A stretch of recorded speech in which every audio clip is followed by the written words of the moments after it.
Hello, I'm Daniel. Hi, I'm Gabby. We're talking about Vipassana today.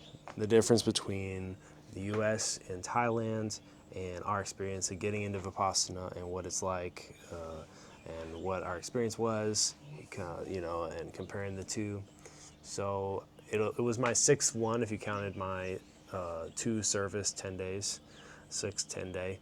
And it was Gabby's third. Third, if you Yeah. count my one serve. Yeah.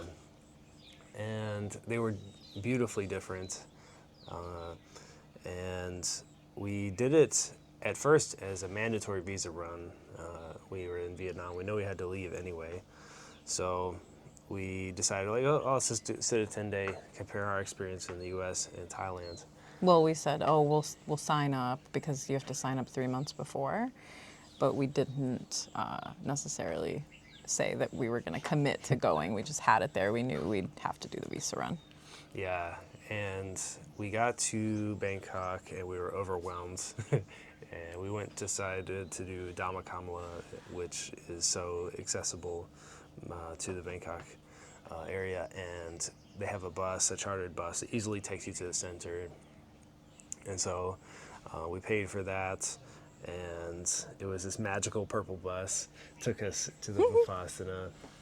And we get there and we are instantly surprised. No AC. It's so hot. No AC. It was really easy. Daniel had booked us a hotel that was really convenient, and we were able to get right on the public transportation, and the public transportation there is excellent, and it was direct for us. We went up to the temple where we got picked up by the charter bus and then drove, 2.5 hours to Dhammakamala? Yeah. Made some friends on the way. Had a good time. Yeah, it was so good. We had to sit separately. It was mostly Thai people, but some foreigners too. But there was like a guy from Myanmar and a guy from Denmark and us, but like mostly Thai people. And we got there and registration was super smooth. And then instantly the food was next level. Best food I've ever had in my whole life. The whole time, best food. I mean, different Thai food every time. It was incredible. Jumping right to the food. That's all I want to talk about, the food. But I do want to focus in on first impressions. So I know when we got there, as per usual, things are a little bit hectic and we're busy registering and submitting our valuables. Something that was different for me than in the US was that I was asked to take off my really dainty gold necklace that I always wear and my bracelet, this silver bracelet. And that's not something in the US they'll ask you to do, but they did make me do that here. So just a little side note. But yes, we were both, I think, very surprised when we entered our rooms and there was no AC. And I think we both had a serious moment of panic. Yeah. Oh God, are we going to be able to sleep? Because the heat was pretty oppressive that day. Because in the U.S. there's always AC, especially if it's hot. Yeah. They just want you to be comfortable. Yeah. And especially in the hall. But in the hall in Thailand, they did have AC as well. Yeah, but it wasn't on in the mornings from 4:30 to 6:30. And it wasn't that strong even, I would say. They just kind of minimally did it to keep it at 25 C or less. And so it motivated you to be in the hall in the afternoon for sure. There's no escape. That's exactly it. You were forced to work in the afternoon, that's for sure. Yep. And just for the AC. Yeah, I thought it was just a really cool experience. To be in Thailand and sitting Vipassana and see how different it was. I thought ultimately, at the end of the day, I would rather be in my home country because the teacher speaks better English in the U.S. and explains things better. The teacher we got in Thailand just didn't have very good English, and so that was one of the things I was thinking about. I thought he was adequate for me, but I'd be hesitant to ask maybe more complex questions, just because you'll have to really over-explain or explain in different ways. And sometimes that can feel frustrating when you're just trying to get a question answered. But just to backtrack a little bit, one of the other differences that might be silly that I do want to point out is that in the US, when you're dining, you don't do your own dishes. But here they give you a set of dishware and you wash your own dishes. And I'm sure you really hated that, but I really loved it because when you're at a meditation course, all you're doing is meditating. There aren't that many different things you can do. It's nice to have something to do. Exactly. Yeah, that's what I thought was it was nice to have something to do. And then in addition to that, the meditation hall was raised up on posts, and the walking path was actually underneath the meditation hall, which at first, and we had some extended parts too. You guys had that too on the men's side. I ended up hating it at first, but then I loved it because it really encouraged you to walk during breaks. So I ended up walking after using the restroom until the bell rang. And it was, again, another nice activity, easily accessible to be able to do that wasn't meditation. And Vipassana is so well established. The center is so, well established and old and built well. And the walking trail was nice because you didn't have many distractions on it. It was really just purely for the sake of getting a little exercise and keeping your body healthy while you meditate. And I just thought that everything was pretty well done in Thailand. I really loved it. I thought the servers were really, really considerate and nice. And we got some mosquitoes because we're in northern Thailand now. Took a flight up here after the 10-day, but we were feeling really good after. I have a personal health problem with a fungus infection inside my head, and I just felt so much relief from that through going through the discomfort and sitting through the uncomfortable sensations as you're encouraged to do in Vipassana. And so I just get so much benefit every time. I love it so much. But this was a particularly difficult course for you, though, yeah, would you say? No, it was slightly easier. I would say every time it's been slightly easier. Except maybe the second day was hard. It was definitely the second 10-day I did was the hardest. That was the hardest one. I don't know. I think the first 10-day you break in easy. Everything's kind of easier, and then I'm so the opposite. You hit the wall, and then it starts to get easier from there. Yeah, my first 10-day was really, really difficult. Really, really difficult. Yeah. This one was leagues exponentially easier, but day 4 of Vipassana day for me was the roughest. The first 2 were fine. I was like, easy peasy, I'm coasting. But I was also not challenging myself. And then I started to challenge myself. And one of the big challenges I set for myself over time around the midpoint was I told myself, you have to keep your eyes closed. Basically, it's bell, no bell. If a bell goes, you close your eyes. No bell means you keep your eyes closed. Even if you have to adjust, you keep your eyes closed. And then when the bell rings, obviously you can open your eyes to take a break. But it challenged me to learn to meditate. I meditated the longest stretch I ever have, so 1 hour and 45 minutes, and it was huge. I mean, the amount that I felt I accomplished by doing that was indescribable. It was just a lot of learning and a lot of progress.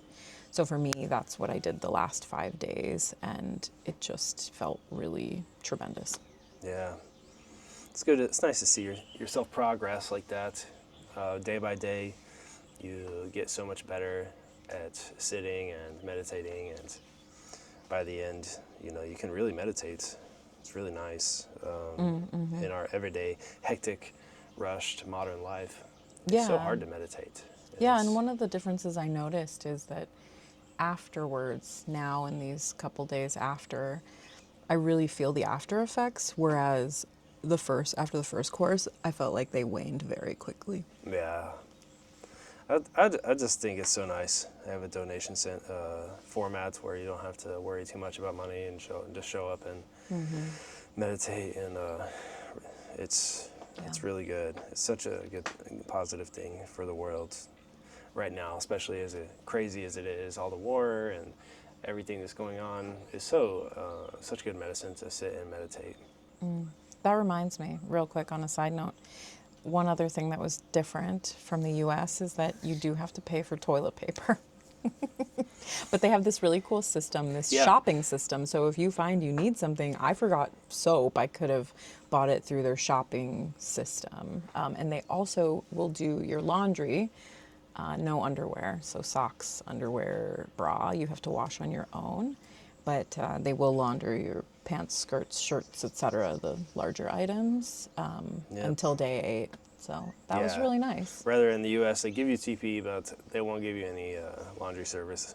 You have to do your own laundry in the Yeah. U.S. and They hand wash also, it yourself. And yeah, they also will give you hand soap in the U.S. Here, yeah, they pretty much don't give you anything, but they do give you bed sheets. In the U.S., they always ask you to bring your own. yeah, Here, they provided, but they don't provide a flat sheet. Classic kind of European Asian thing of no flat sheet. But because there was no AC, we really needed the flat sheet. yeah. And again, the pagoda, they had one, but it was no AC. Mm-hmm. And in the U.S., there's only 4 pagodas in the U.S. in Dallas, in Washington State, in California, and Massachusetts, the first center in the U.S. And they're all air conditioned, from what I understand. And that basically made the pagoda cell, the individual meditation cells, unusable at this one, I thought, because it's just so miserable in there. You just want to be in the hall instead. That's true. Although I gained the perspective personally that it is just not usable for me personally right now at the level of equanimity that I have. Yeah. But as, I build equanimity, I think I can challenge myself to meditate in a non-AC'd cell. It just, Yeah. that isn't the challenge that I took on this course. Yeah, it's hard to take on all of the challenges all at once, and I think that's why they provide Yeah. coffee for people. Yeah. It's just like without all of the things Yeah. that you're used to, all the sugar and the coffee and the everything. You're already going so hard with the meditation. It's just can be too much for some people. Yeah, did we forget to mention that the food was amazing? I know you mentioned it. Yeah. The food was Next level. phenomenal, both breakfast and lunch. And And not- breakfast, And not just because it was Thai food. Yeah, Thai food is amazing, but they have authentic Thai food, and it was varied. It was a lot of dishes we've never had before, new flavors and fruits and vegetables that we never had. for both breakfast and lunch. It was incredible. Yeah. I mean, it was amazing. mind-blowing. And not just Yeah. because you're sensitive and meditating. Even if I was just having it in a different setting with not meditating all day, I would still think it was the best food I've ever Yeah, had. absolutely. And they had this great snack table. It was all packaged snacks. So they had, soy milk and rice milk there, but they also had crackers with cheese in them, with peanut butter in them, just crackers. So they good. had Lay's, Ritz, all types of snacks. And just the way that, for me, my experience, I know different people had different experiences because I talked to them, but the way that they create abundance actually feels like abundance. And because the breakfast was varied too, it made me less obsessive around food. Whereas in the US, when all you eat is oatmeal basically for breakfast, Yeah. it makes you so desperate for, if you are like me and you like savory, it makes you so desperate for lunch and so excited for lunch. But then lunch is also kind of disappointing. So it's this vicious cycle of just horrible, weird feelings and obsessiveness around food. Yeah. But in so many different ways, being in Asia really, or being in Thailand specifically, really, I think they excel at that abundance piece. And we haven't touched on talking about how, because it's so, Vipassana so pervasive in the culture here, how that made the vibe different. Yeah, there's some sort of special vibration in the land of Thailand itself because it has such a long history of Buddhism, and it's beautiful. I think it carries over into the centers, and I think there's a special feeling that you get here in Thailand. I love it. I love it a lot. You just have to experience it. Just come here and experience it. There's nothing that you could put into words to say about it. It's special in its own way.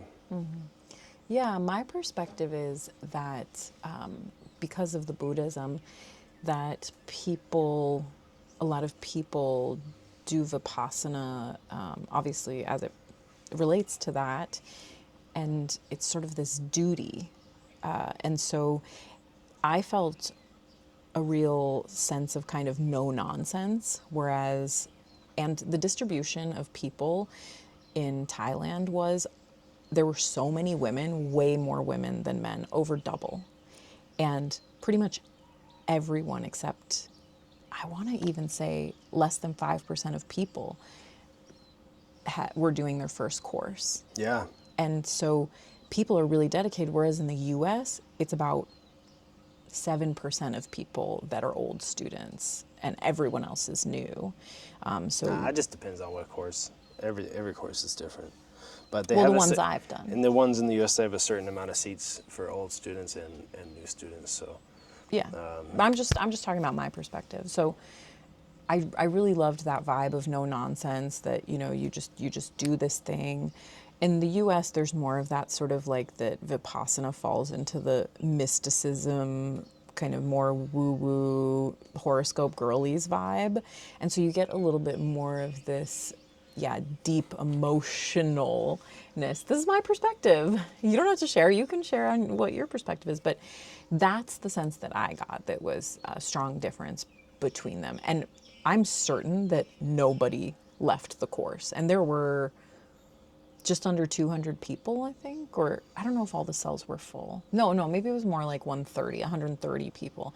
And I'm fairly certain not a single person left. Whereas in the US, at least one person leaves, it seems, every course. yeah.